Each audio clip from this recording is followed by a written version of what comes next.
కొన్నిసార్లు మనుషుల కోసం దేవుని సన్నిధికి దూరం అవుతాం.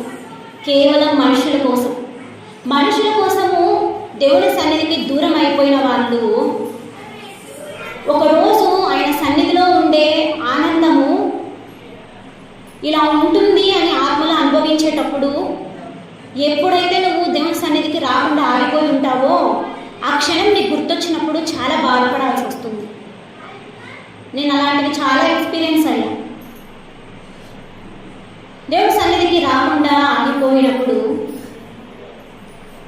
ఆ విలువ నేను మళ్ళీ తెలిసొచ్చినప్పుడు చాలా బాధ అనిపిస్తుంది. ఎవరికైనా ఈ అనుభవం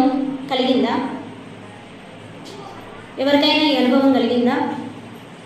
సరే పోనీ, ఎంతమంది దేవుని సన్నిధికి రాకుండా, మనుషుల నిమిత్తమై రాకుండా ఆగిపోయిన సందర్భాలు ఎన్నున్నాయో కదా.